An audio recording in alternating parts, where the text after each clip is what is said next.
Welcome to Femcasters, a podcast and community where feminine wiles and ferocious female voices collide. Femcasters was born from the idea that we can change the world one broadcast at a time. We are here to unite and elevate the voices of silence breakers just like you, girl-wide. Let's kick it, Karina. Kick it!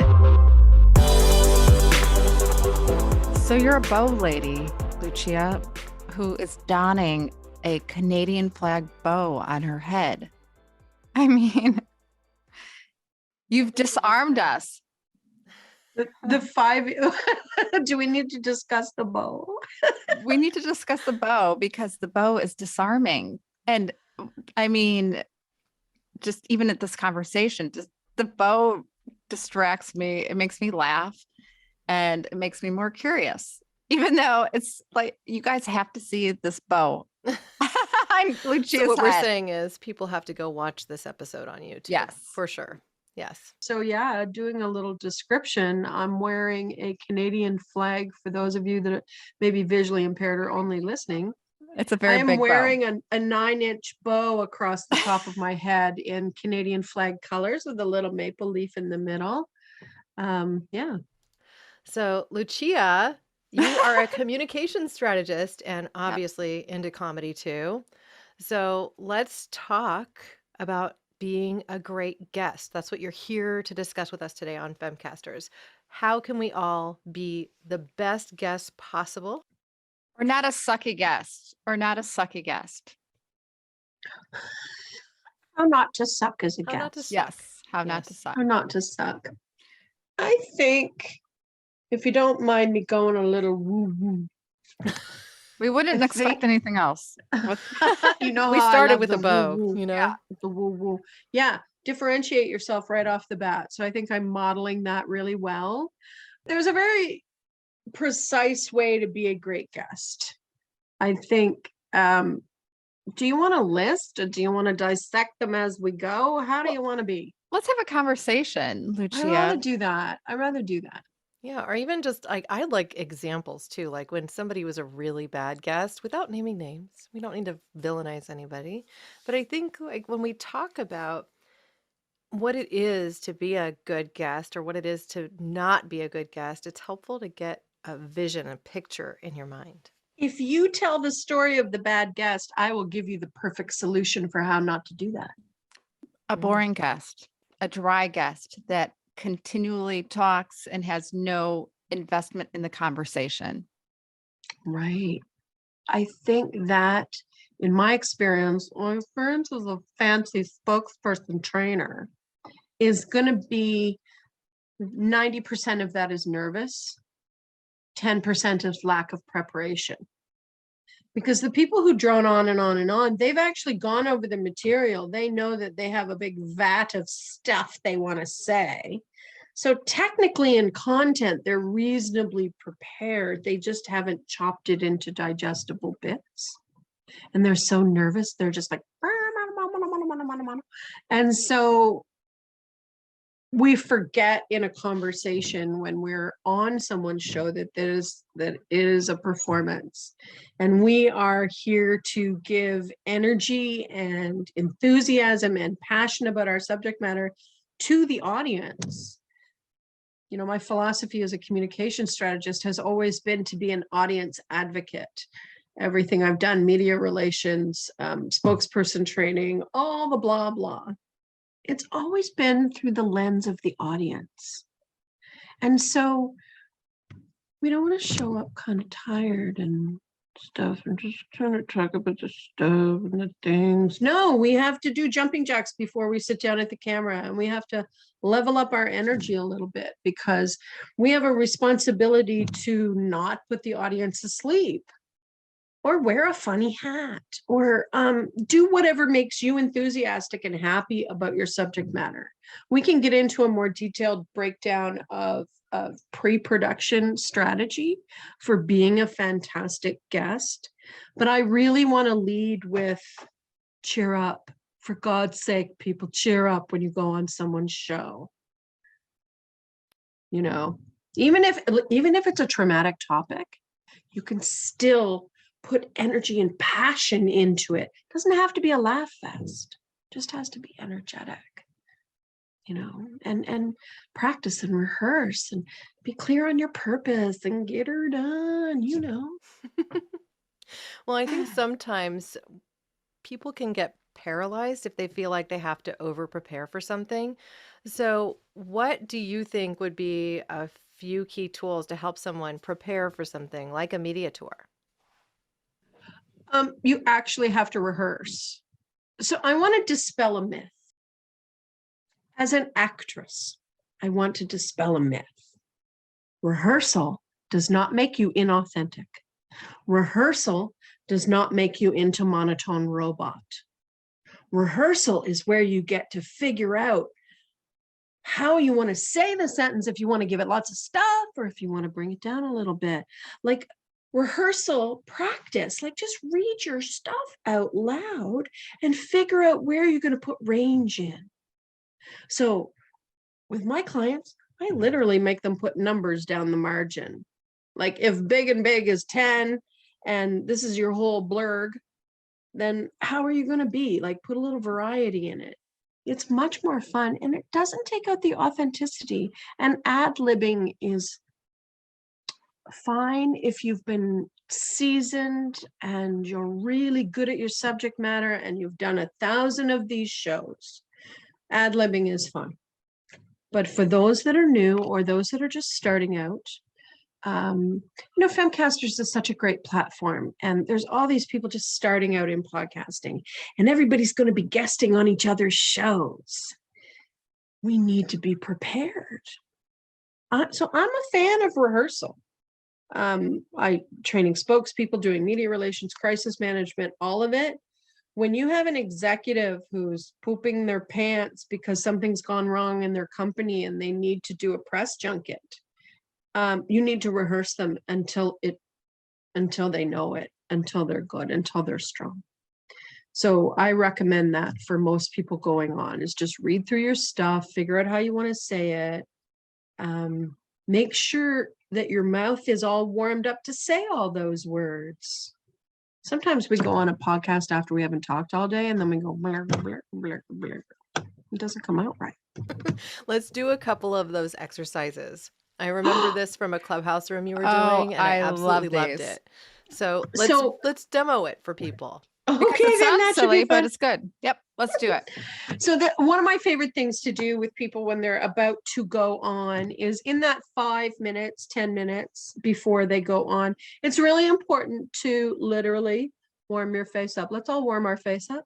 Just dig into those muscles, definitely here. And you jaw clenchers out there, like get our little jaw clenchers.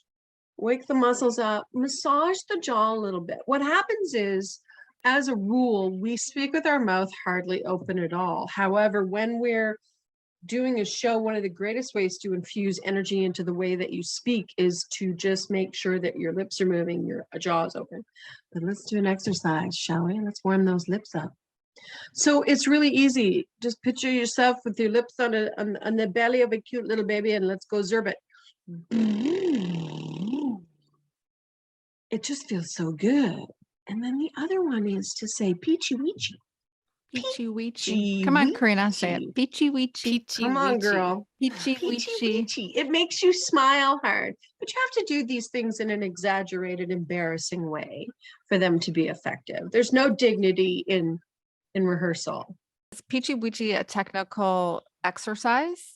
It Or is that actually Peachy works a weechy? very specific group of Peachy muscles weechy. on your face that often are not engaged when we just speak to our family or friends, or maybe even in a client meeting or something like that. Yeah. The hard one is the proper coffee pot one. I can't remember it offhand, but it was something, have your coffee in a proper coffee pot. Because you open your mouth a lot when you say that, right? Popper. Yeah. Proper coffee pot. Right. But I think that you could go on YouTube and find these exercises. There are people out there being weird on YouTube showing you how to warm up your face, warm up your body. You When really people want to literally make sure. put their fingers in their mouth and spread them Yes, out. And yes. Me. Do you do the But me? making your eyebrows go up and down is good too. But yeah, I think that there's, preparation you do before you go on camera, preparation you do before you speak. Little cut down on the dairy, maybe 24 hours before you go on someone, so you're not going,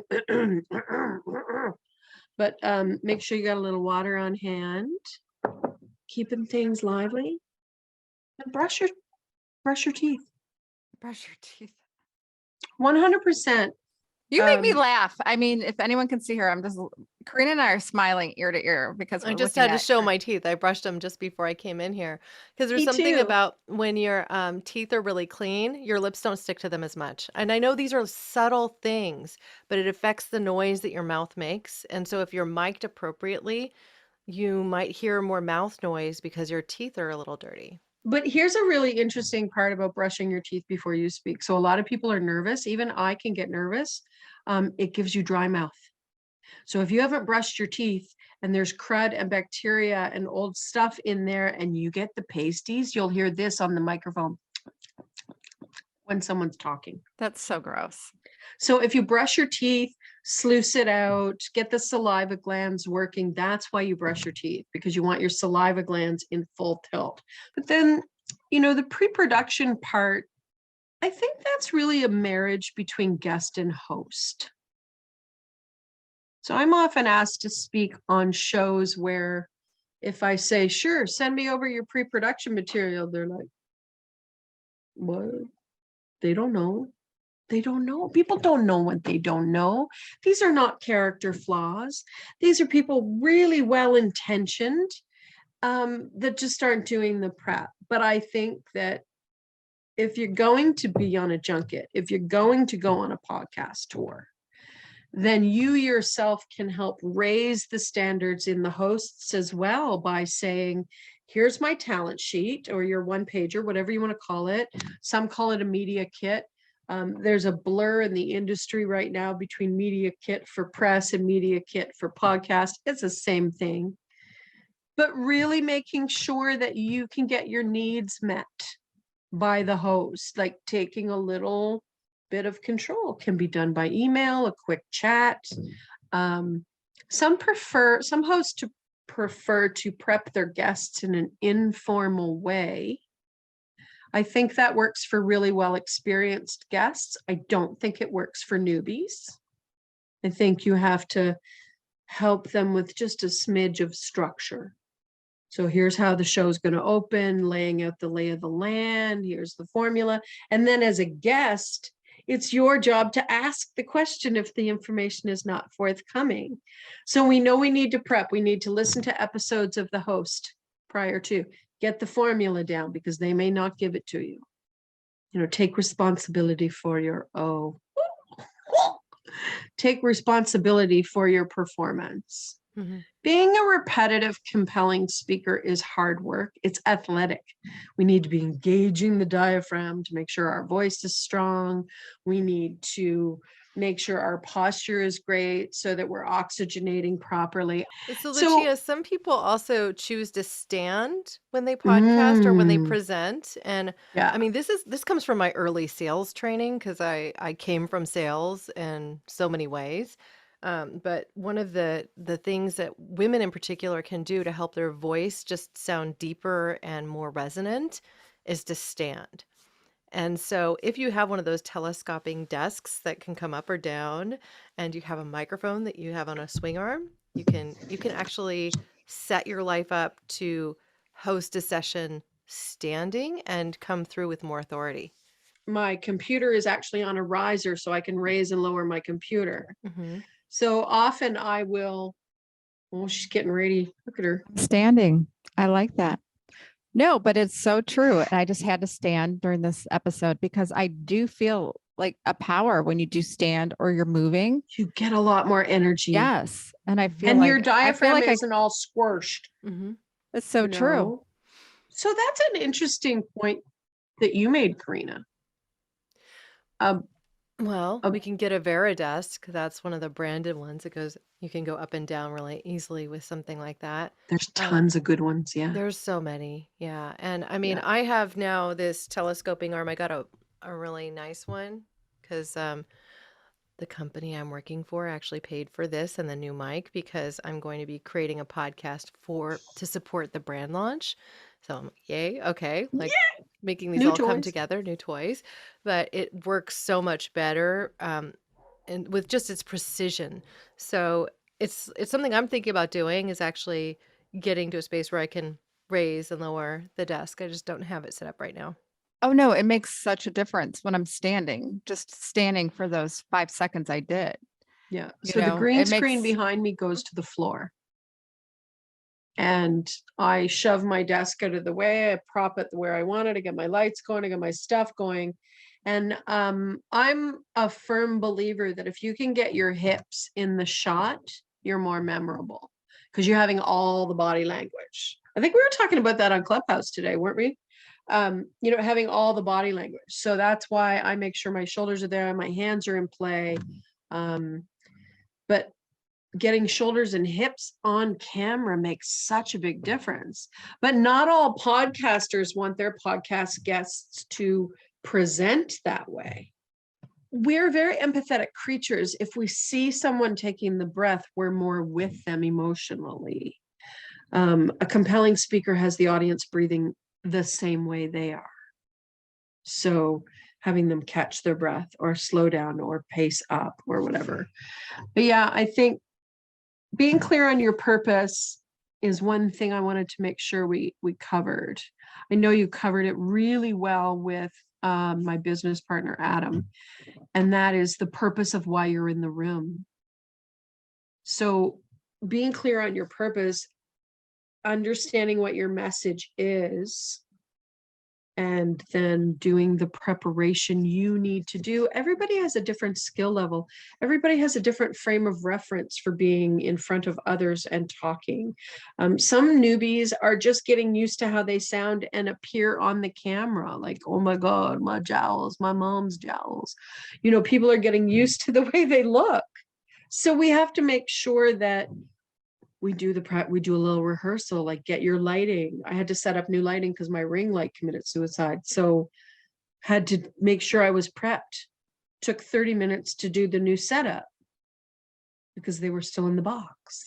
I wasn't, and then practice and preparation. So prep for the show you're on, know the show, know the audience, and then do your little practice. Those are my 3 big tips is the way you make yourself fresh, unique, and necessary on anyone's show, the way you make yourself fun on anyone's show is to know your purpose, do your preparation, and practice what you're going to say.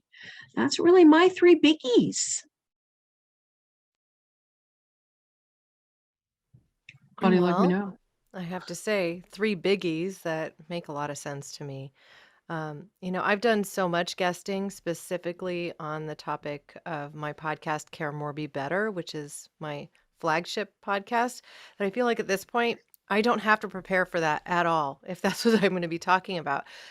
Sometimes you do get a question that makes you want to take a step back as a guest, or that might derail you from what your purpose was when you stepped onto that show and into that moment. So what advice might you give to that person? Well, some good interview skills to have are being brave enough to ask for clarification on the question. How do you mean that question? What can I, that sort of thing. You can also ask if we can come back to it. I'd like to think about it. Like really be vulnerable and honest with the person who's leading the show. And if you're not prepared to answer in that moment, that's absolutely 100% okay. I think we need to give ourselves permission to be human in those moments.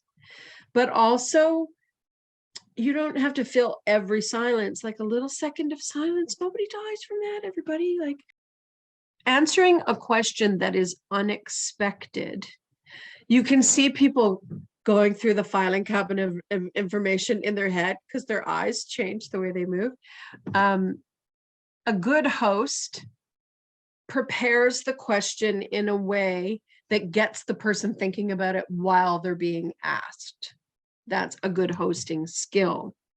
Being deliberate in your response is okay. And you can pay time by saying, I would like to really be deliberate in my response on this. This is a really fascinating question.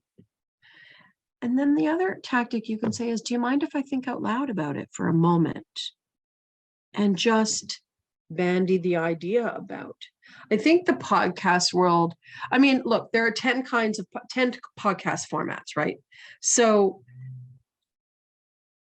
understand the format that you're in an interview or a conversation. So I consider this more of a conversation, less of an interview, the three of us. I hope. Well, Maybe I I'm right haven't. there with you. I also think, this is getting back to the actual listening to their show to hear the types of questions that they ask. And some will use the same question in multiple episodes of their show. So listening to more than one can be incredibly revealing too. Like I like to ask guests at the end of a show on my Care More Be Better podcast if there was a question I hadn't asked that they wish I had, or some thought that they want to leave the audience with. Yeah. And so it gives them permission to say, I really wish we'd talked about X, Y, and Z. And I always try to ask this question when I know I have about 15 minutes left, because sometimes we end up getting to the real nugget of a conversation that's just completely different and really valuable. So it's a method I use. But what I've noticed is that often my guests are surprised by the question because they haven't listened to 2 or 3 shows. I don't ask it in every single one. I ask it. Myself, a lot of people that I've been meeting of late, particularly on Clubhouse and a variety of other platforms, who are new to I'm got a startup, I want to tell people about my business, or I want to tell my story. There is a difference between a public speaker and a spokesperson. So usually we associate a spokesperson with being a spokesperson for a product, like, spokesperson for the pen or the microphone, like you are, sponsored by that. But there's another kind of spokesperson. There's spokesperson for an issue, spokesperson for a movement, spokesperson for a message, spokesperson for a story that will speak to many. So going on podcasts for me is more of a spokesperson skill than a public speaker skill, because you're speaking in chunks, increments, and you've not curated 40 minutes to go blargity blarg blarg. Rather, you are a spokesperson trying to teach, inform, empathize. So that's, I think, the newest incarnation for me of the spokesperson role as we would know it within the social media and podcasting arena. What do you guys think about that? I think there's so much pressure today, especially with entrepreneurs, people who are starting businesses, to go gung ho on social media, that you have to have 1 million followers, you have to have this, you have to have that. But it goes back to the essence of who you are, the company that you represent, what you believe in, and the ability to articulate it as you so well did. And I love that you said you have the permission to be human. So many people that I do interview, so many times I see they have a list in front of them and they are just going off the list of things they are supposed to say instead of being human and connecting with the audience. So that is brilliant. It's about relationships. It's about Lucia, Karina, and Julie talking. It's about nothing else. And it's about the ability to touch those people that need to hear this message.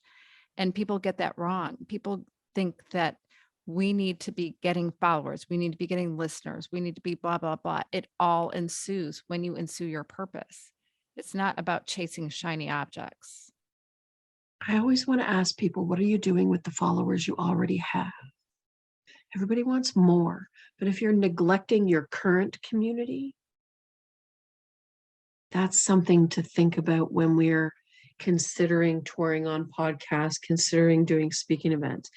Can we go notify them?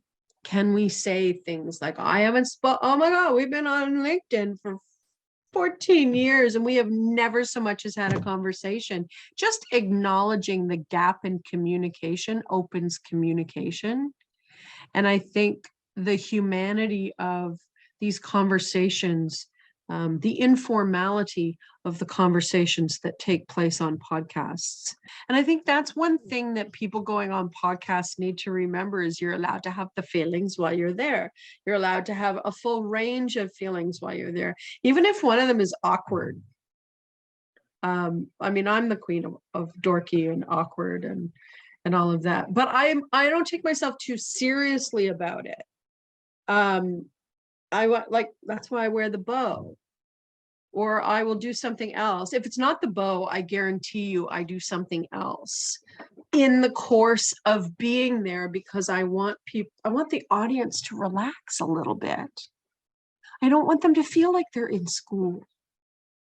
That's the real trick. To be a compelling guest means that your audience doesn't feel like they're being lectured to or they're in school. They're just going, oh my God, good information, good personality. That was cool. Even if it's on a I tragic had subject. fun, something simple like that. Well, fun's important, but there is a way to be self-deprecating or more comfortable with the audience while you are delivering really important messages, like about the environment or science or women's issues or whatever, or the convoy in my city right now. Like there's so many ways to speak in a way that is digestible and approachable for the audience, even if we're speaking on tragic matters. We can't know what's going to upset the audience.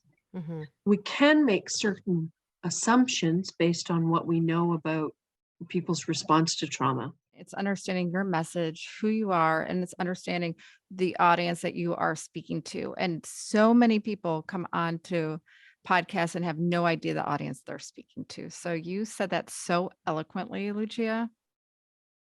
I want to know for you guys. Can I turn the table for a second? Can I interview you? We love Anytime. that. I want to know for you guys. So let's say it just goes wrong. Has it ever gone wrong, Karina? You've gone asked boring me a a couple It's question. not boring. Yeah, We've it's had, gone boring. yeah, Boring isn't wrong. it could be wrong. It's our fault then, right? If But it's boring? let's say they get on there, you're 2 questions in, and they go Bambi in headlights. They forget everything they're supposed to say. How do you help them? We edited it out. That's the beauty of podcasting. Mhm. We edited it out. I would say I use at that point a little bit of humor, or just give them the ability to relax by saying, "Oh, it's okay. We don't bite." We always make mistakes or flub Yeah, it's no big and deal. stutter and have no idea how to pronounce the name. I like the idea of being vulnerable, Yeah. no matter the topic. We don't want a bad story or something to interrupt, but it's just part of our lives and it's speaking to what we're speaking about. We're 2 moms and we can't ignore that fact. What often happens is the audience really responds to the flub up, to the vulnerability, to the humanity in the guest. And so my dream is to run around and tell all the people that are going to be guests on podcasts to do a little role play, like get your family to interview you if you're nervous, like practice if you're new, or a lot of podcast hosts will do a little help, like, can you give me an example of the rhythm? Like, don't grill those hosts like grill your host like a piece of chicken. Ask them lots of questions before you start taping. Oh, do people say taping anymore? They don't, do they? Recording. They say recording. I like when guests turn the tables. I find that interesting, quite honestly. When you can give a guest who has said their material a dozen times, and even like I said on Clubhouse today, like reconfigure that message so it's fresh for yourself, so it sounds fresh for the audience and the host. When you can have a conversation where the host makes you think of your own stuff in a new way, where you have an epiphanous moment right there on camera where you're like, oh my God, I'm so smart. I just thought of something. Like, let's share those moments, because I think that surprises happen. I think there are unexpected blessings when we're discussing a topic. And I think for me, the vulnerability thing is really crucial, and learning to be okay with being vulnerable on camera, because stuff is going to happen. When we're out there podcasting, when we're out there guesting, it is a performance. Maybe Mhm. you're not being paid $1 million to be an actor in a show, but if you look at it like that and you try to bring it as a performance, then we'll all have a better experience and people want to listen. I want to say something controversial when you're ready. Yes, say it. People who go on podcasts are actors. Hmm. Hmm. They Not have to me. act like their husband Oh, didn't yeah. piss them off that morning. That's true. have- Karina, that's so true. Holla. Holla. Because you have to act like there's no child in the background barfing. You have to act like you have to be present for the audience. And that means sometimes you have to act like. And so repetitive, compelling speakers who go on tours, we know that there's a certain element of, okay, I'm ready. Let's do this. Mhm. You know, and that is not inauthentic to understand that in different capacities of your professional life, you must model certain behaviors. And so when you are a guest on someone's show, the behavior you must model is to be as interesting, no matter the topic, to be as interesting as possible on your subject matter. And one of the key ways to be interesting is to create a variety in the tone of voice you're using. I'm not saying like go all Marvin the Martian and you make me very, very angry. You don't have to do that. But what you have to do is level up into your professionalness and understand that this is your job. You are a spokesperson for whatever your subject matter expertise is. That's why at Presentello, we're creating subject matter artists, not subject matter experts. Boom! Boom. Well, Drop the pretend Lucia, mic. mic drop. Lucia really exemplifies the engaging guest. And what she did was understand her hosts that she was inhabiting. And she did it with such grace. We I started inhabited talking a host. she inhabited us, and she got us talking on tangents that maybe Karina There are no rules. This is podcasting. Well, it's Karina started podcasting, it. but you started it. No, Karina but- started it. But that's what makes Lucia a consummate professional. Lucia is a communication strategist and comedy fitness trainer. She has been training people for zillions of years, and she makes the guest experience more enjoyable. She founded On Purpose Fun, the world's premier speaking production agency. What the heck? Agency? Can you say that word? Agency. Okay, Yeah. we can keep that in. Agency. Okay. She is also the co-founder of Not Stupid Networking and Presentello. So she knows what she's doing. She obviously made it very comfortable, funny, hilarious for Karina and I to watch this woman disarm us with this colorful bow. Check the show notes. Check out our YouTube channel. Karina, let's have her do it. Oh, we have to ask you. We You need have to to say ask 2 words you. for us. Do it. Does she know? If she listened to our podcast. I don't think she did. She didn't know. She didn't know. Look at her. She's like, I did. I'm confused. Okay. So we asked our guests to say 2 words.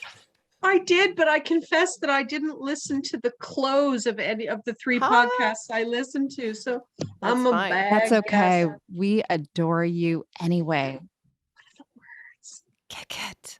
Kick it. Kick it. Kick it. Kick Kick it. Kick it. Kick it good. Thank you for listening to another episode of Femcasters. We hope you were inspired. We hope you were motivated. We hope you think a little bit differently about how your voice, your very own voice, can change the universe. So tap on those 5 stars, share the love, share this episode with another Femcaster that you think could use this message today.